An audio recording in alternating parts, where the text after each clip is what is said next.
Découvrez un extrait exclusif de ce livre audio et profitez d'un essai gratuit sur Audible via le lien dans la description. 1. La disparition.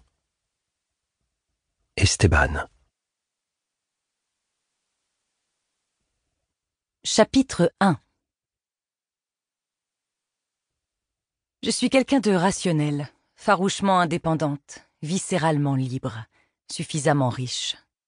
C'est ainsi qu'Esteban me voit, j'espère, du haut de ses 10 ans. C'est aussi l'image que je renvoie auprès de mes patients, je suppose. Docteur Mady Libéry, médecin généraliste au 29 boulevard Thiers à Saint-Jean-de-Luz. Fiable, forte, franche. Personne n'a à connaître mes failles, mes doutes ou mon jardin secret. Surtout pas mon fils. Mon appartement, au 3e étage de la rue Etchegaray, offre l'une des plus belles vues sur la grande plage, à 150 mètres à vol de Tournepierre, l'oiseau de la côte basque, et 45 secondes chrono au petit trot. Pourquoi s'en priver? C'est notre rituel chaque matin avec Esteban, avant ma première consultation et qu'il ne file à l'école, avant même qu'on prenne ensemble le petit déjeuner. Nous nous habillons avec ce que nous trouvons au pied du lit et nous filons à la plage. Et dès qu'au printemps l'eau dépasse les 17 degrés, nous nageons.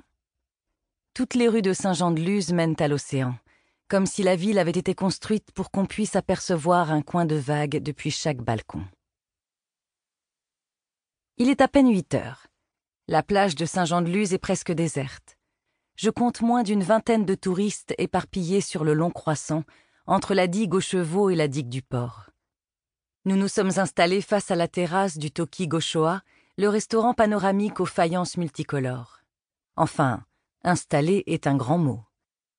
Esteban a laissé tomber sur le sable la serviette de plage rouge qu'il portait autour de son cou, façon cape de Superman, a fait passer par-dessus sa tête son sweat du Biarritz olympique et largué sur place ses 2 espadrilles vertes. « On va se baigner, maman ?»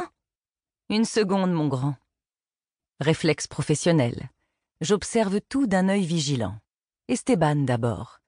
Son squelette de crevette, ses os saillants, ses clavicules trop fines, ses tibias qui dépassent d'un maillot trop grand, bleu indigo, de la même couleur que le ciel basque ce matin, décoré d'une petite baleine blanche imprimée sur la jambe gauche. Esteban est dans la juste moyenne pour son âge. Il passe à la pesée et la toise chaque samedi après ma dernière consultation. Un autre de nos rituels.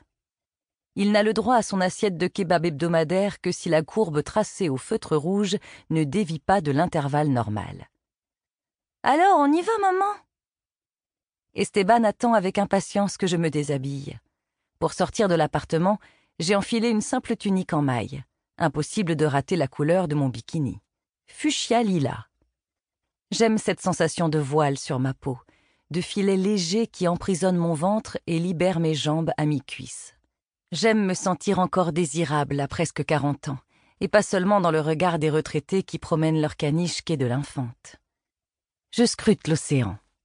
Au loin, en direction d'Andaï et de la plage de Sokoa, des surfeurs en combinaison noire, rangés telle une colonie de fourmis, affrontent les vagues. Derrière nous, le vent de l'Atlantique fait claquer les icourignacs, les drapeaux basques, plantés le long de la jetée. « Non, pas aujourd'hui, mon grand, il y a trop de vagues. »« Quoi ?» Esteban regarde la mer, incrédule. Les rouleaux sont hauts de plusieurs mètres. Il n'est pas bête. Il sait que se baigner est impossible dans ces conditions. Il insiste pourtant, presque pour la forme. « Maman, c'est mon anniversaire aujourd'hui. »« Je sais, alors, qu'est-ce que ça change? On ne va pas se noyer parce que c'est le jour de ta naissance. » Esteban me sourit, de ce sourire irrésistible de petit prince qui ferait craquer n'importe quelle maman. Ses yeux clairs pétillent d'une minuscule tristesse, comme une égratignure du cœur. Je passe ma main dans ses cheveux blonds pour le consoler, pour les ébouriffer un peu aussi. Je l'adore ainsi, mon petit prince, mi-rêveur, mi-rebelle. Et je bénis chaque soir sur mon balcon, quand Esteban dort d'un sommeil de bébé, l'astéroïde dont il est tombé. On se baignera demain, mon grand, ou ce soir si je termine assez tôt. Il fait semblant de me croire. D'accord, maman. Il sait bien que ce n'est pas mon genre d'expédier mes patients. On se comprend sans avoir besoin de mettre les points sur les i, ni de les compter. 3 suffisent. Aligner. Livre audio complet gratuit disponible en description de cette vidéo.